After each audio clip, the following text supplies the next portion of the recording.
What if all insects disappeared overnight? This question comes from, well, pretty much everyone who's ever been bitten by a mosquito, chased by a wasp, or found a cockroach in their cereal.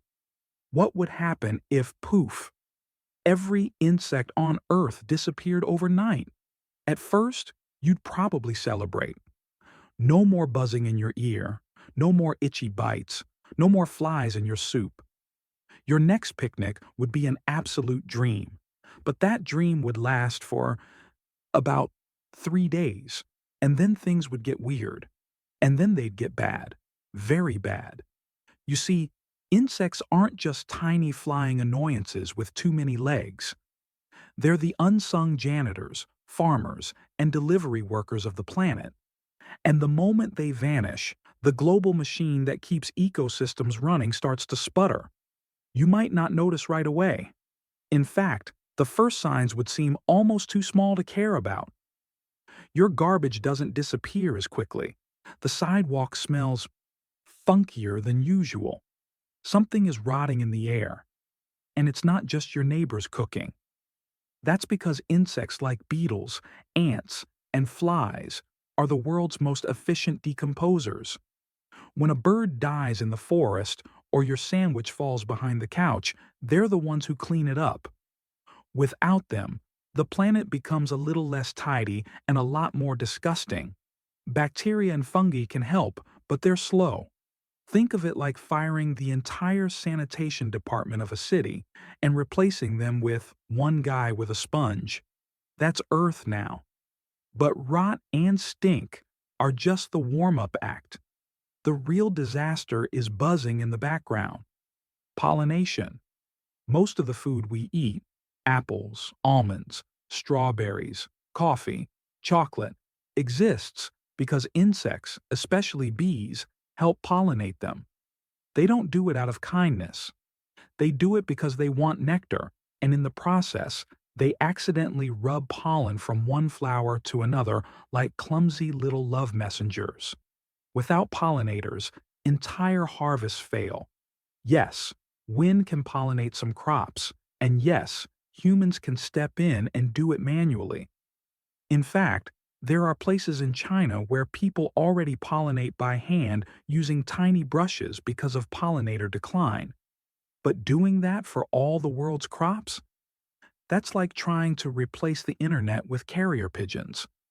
Within weeks, grocery stores start to look empty. Prices rise. Almond milk becomes more expensive than gold. And eventually, malnutrition sets in, especially in places that depend heavily on insect-pollinated plants. Meat doesn't save us either, because many animals we eat, like chickens and fish, rely on feed made from crops like soy and corn, which also depend, at least partly, on insects. Oh, and speaking of animals, they start dying too. Birds, amphibians, and small mammals that eat insects suddenly lose their primary food source. Some will adapt, many won't. This triggers a cascading collapse of food chains. Imagine the entire ecosystem as a game of Jenga. Insects are one of the bottom rows. Pull them out, and the whole tower wobbles. Keep them out, and it falls. Meanwhile, farmers begin to panic. Without natural predators like ladybugs and wasps, pest populations like aphids or mites, which aren't insects by the way, they're arachnids, go wild. Ironically, the disappearance of insects means more crop damage in some cases, not less. And without insects to break up the soil and aerate it, something that species like beetles and ants do invisibly every day, soil health begins to decline. That means even the plants that can grow are growing in worse conditions. Let's fast forward a year. Global food production has plummeted. Prices have skyrocketed. Mass hunger is a growing crisis. Entire industries, agriculture, pharmaceuticals, which depend on insects like maggots and bees for certain products, and waste management are on the verge of collapse. Entire ecosystems have begun to unravel. Some places look like ghost towns. The air smells sour. The birds are quiet. And then there's us, humans, still here, still trying to figure out how to survive in a world without bugs. We try to build pollinating drones, tiny robots with feathered arms and AI-powered targeting systems. They work in small-scale trials, but they're expensive, unreliable, and they keep crashing into things. We try genetic engineering, designing plants that don't need insects, or that can self-pollinate. Some progress, sure, but it's slow. We try turning to alternative food sources, lab-grown meat, synthetic proteins, vertical farming. That helps the wealthy. But billions are still hungry. There's also the psychological side. Something is missing.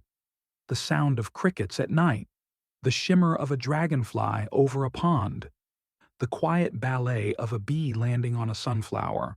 Without insects, the world feels emptier. But here's the twist. We don't have to imagine this as just a what if. In many parts of the world, insect populations are collapsing. Slowly, steadily, and silently. Habitat destruction, pesticides, pollution, climate change. They're all working together to erase bugs from the planet, one species at a time. We're not talking about fantasy anymore. We're talking about foreshadowing. So the next time you see a bee hovering near your lemonade, don't swat it, thank it. Because as annoying as insects can be, a world without them would be much, much worse. And yes, you'd still have spiders. Sorry.